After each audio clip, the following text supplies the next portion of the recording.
Welcome to another episode of My Alaska Journey.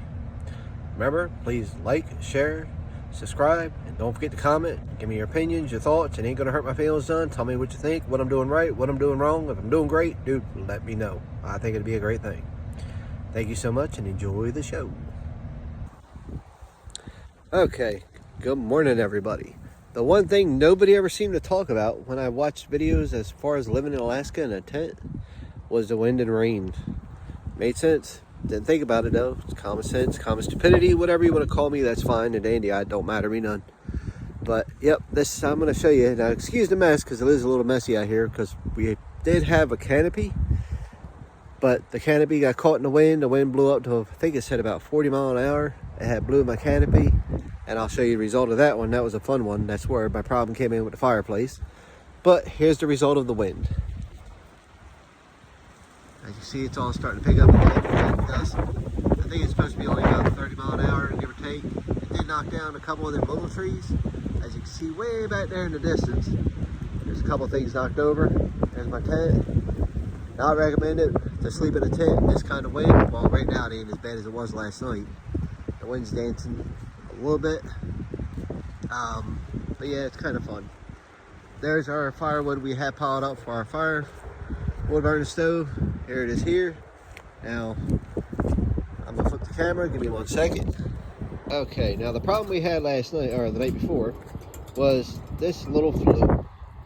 When I put it together, I finally fixed it because the canopy had blown over and knocked off the stack off the wood burning stove, which is right there. We had bought ourselves a little glue. I forget the exact name of it. Give me a second, I'll go get it and show it to you. And what you do is you glue it up around here with the pipe connected, and it held it together. Everything was going great.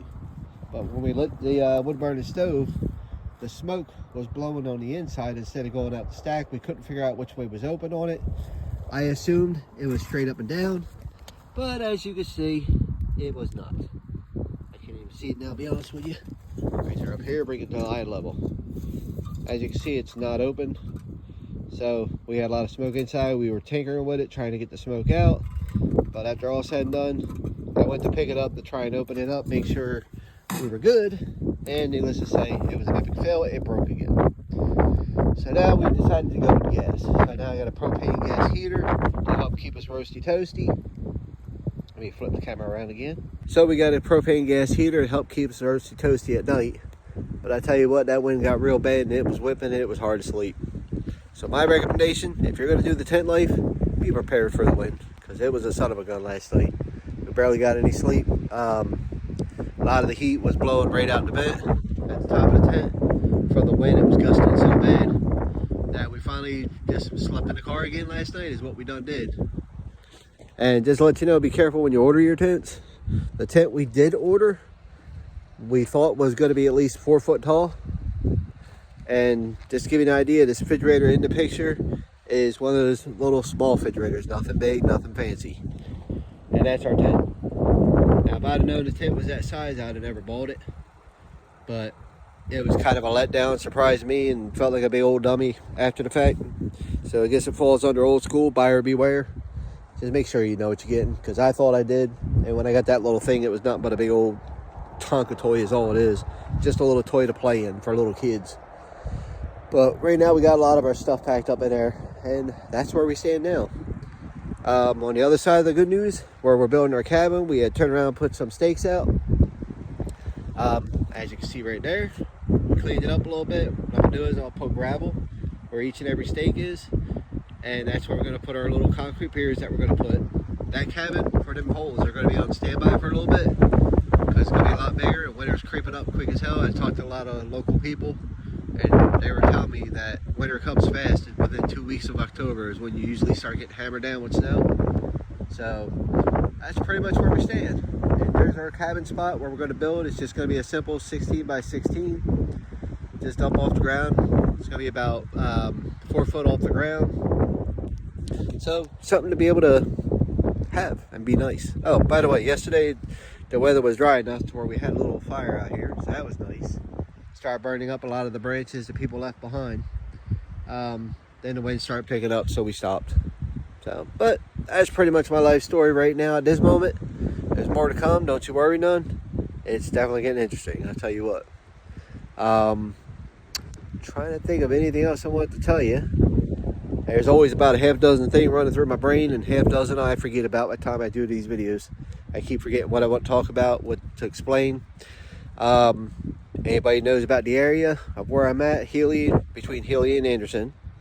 Anybody knows any information they want to share, please do share with the class. I would love to know more information. There's a lot more before I came out here I didn't know about. I'm slowly learning.